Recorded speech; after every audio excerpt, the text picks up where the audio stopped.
error itu terjadi di paling banyak di prescribing, yaitu di penulisan resep.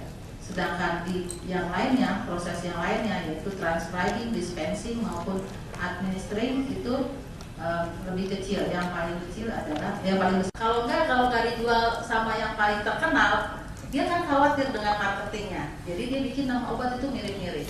Kemudian rute pemberian macam-macam, bisa lewat obat, bisa lewat oral, bisa lewat IV, dan bisa lewat intramuskuler. Jadi di tahap ini saja penulisan bisa kita dapatkan kesalahan. Next slide. Nah, ini contoh di Rumah Sakit Cipto. Loh, kok tingkat kesalahannya tinggi? Yaitu 80% adalah kesalahan di dalam meresepkan. Waduh, direkturnya panik dong ya kalau lihat kok semua orang menulis resepnya salah. Nah, kemudian apa yang kita lakukan? Dengan IT kita bisa menemukan ini. Apakah ini berarti rumah sakit kami jelek? Karena kami sangat jujur mengatakan banyak yang terjadi penulisan resep ini. Jadi justru kita melihatnya terbalik.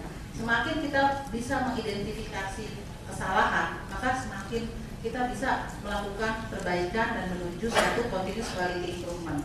Kalau kita tidak pernah tahu kesalahan kita, maka kita nggak bisa memperbaikinya.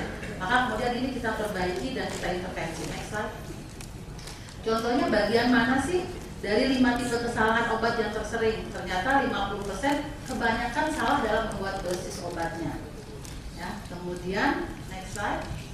Dan kesalahan itu apa yang paling sering? Dari 80-90% tadi, apa yang paling sering? Ternyata kesalahan itu disebut dengan nyaris cedera. Jadi belum sampai ke pasien kita sudah bisa dideteksi. Jadi pentingnya IT adalah bagaimana kita mendeteksi kesalahan tersebut.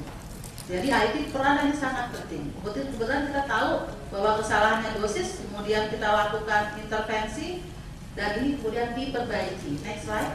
Nah, ini adalah contohnya. Satu, kedapatan nilainya banyak karena semua resep itu harus diverifikasi oleh seorang farmakologi. Seorang farmasi dia melihat bahwa nomor 1 misalkan kesalahan dosisnya, maka diperbaiki. Dokternya ditelepon ditanyakan, dok ini maksudnya 2,5 mg atau ini 25 mg. Kalau pakai tulis tangan itu tidak sulit terdeteksi, tapi kalau dia memasukkan itu ke entry, maka kita bisa tahu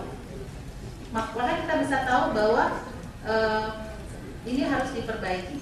Next slide. Next slide. Ini juga contoh bagaimana kita memperbaiki prescribing error. Next slide. Next slide.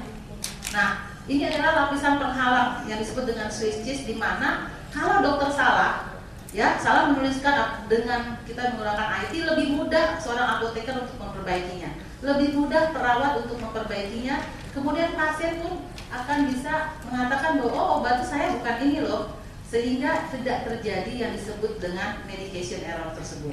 Jadi walaupun itu tinggi, nilainya masih near miss, jadi nyaris cedera, jadi belum terjadi kecederaan. Obat tersebut belum sampai kepada pasien, kita bisa halangi. Next slide.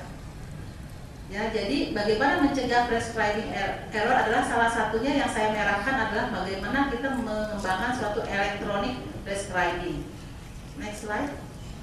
Nah, dalam electronic prescribing ini ada 3 hal yang harus ada, yaitu drug history, drug information, guidelines database, dan patient specific information. Dan kita bisa mencegah eligible prescription, improper terminology, ambiguous order, ataupun incomplete information. Next slide. Nah, bisa baca nggak tulisan ini? Kan susah sekali. Ini tulisan khasnya tulisan dokter. Ini sulit sekali dibaca dan ya ini harus diselesaikan oleh para engineer ya untuk menyelesaikan permasalahan tulisan eligibility dari tulisan dokter tersebut. Next slide.